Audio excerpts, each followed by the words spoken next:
You can read that if you want more. No, I'm just kidding. Maybe coming soon.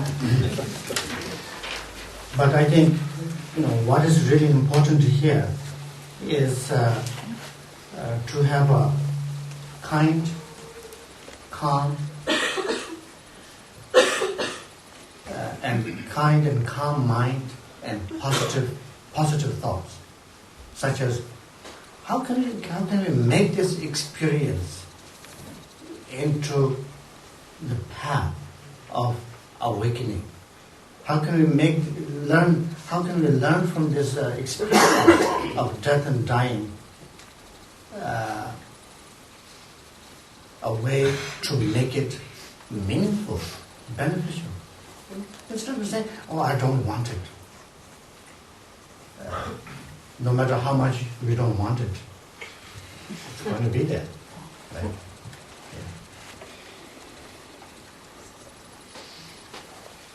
Yeah. And my teacher, Rinpoche,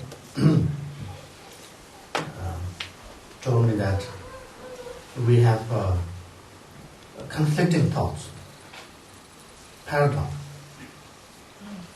On one hand, we don't want to die and live long.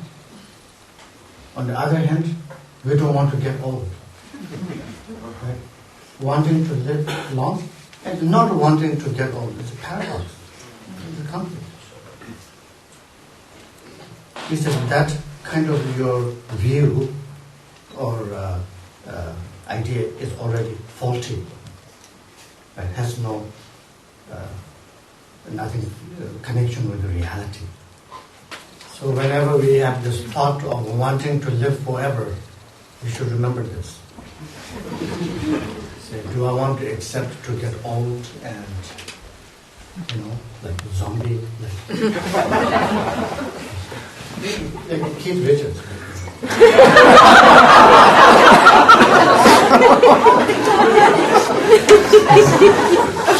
Keith Richards. Yeah, so we should transform those thoughts. Fixation, clinging, we have these wrong views. And so instead we should accept the reality of impermanence, change. Change doesn't necessarily mean negative. It can be positive change. Right? When we die, it can be even better sometimes. I don't mean that we should kill ourselves or anything, but natural death. When we die naturally,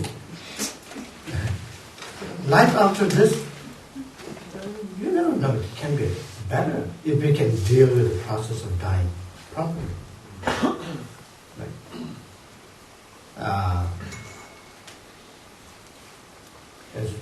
Usually, sometimes we even even when we have this life that's so crappy,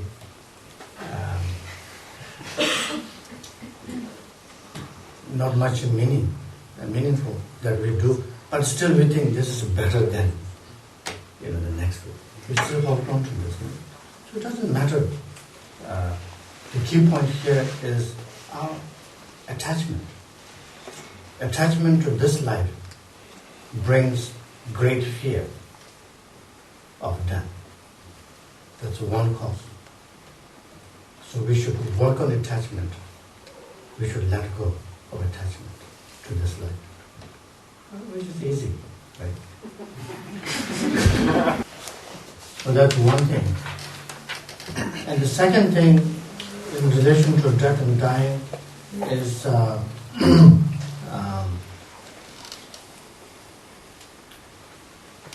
the fear comes from lack of control.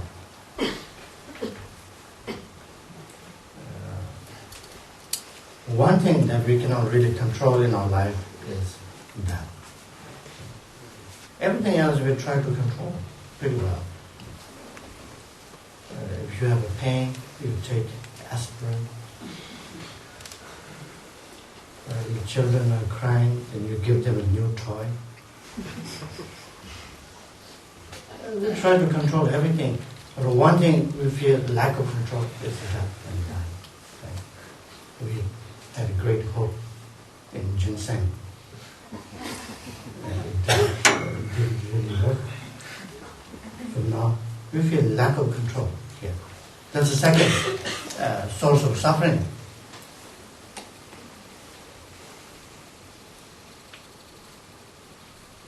And the third cause of fear for death and dying is the fear of unknown. Fear of unknown. What's coming next? How will it be? The experiences. So for that, then you should study the Bardo teachings in detail. Right? They will tell us what is coming next. Very beautiful teachings. And how to transform this fear of a lack of control is we don't need to control death and dying. If we have a good control of our mind, then we can control everything. We can transform any fear.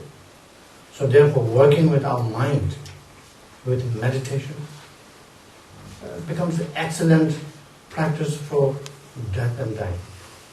Because then when the fear of death comes, with this fear of, with this cause of the lack of control, then meditation will help us to control our mind. When your mind is controlled, when your mind is calm, when your mind is clear, there is no fear. Fear comes from insecurity, not being calm, not being clear. Then fear arises. And you don't know there's a great fear. Especially like in a relationship. For example, in a relationship, when it's not clear, then there's a fear. But when it's clear, there's no fear. Yes, no. When it's clear, there's no fear. Easier.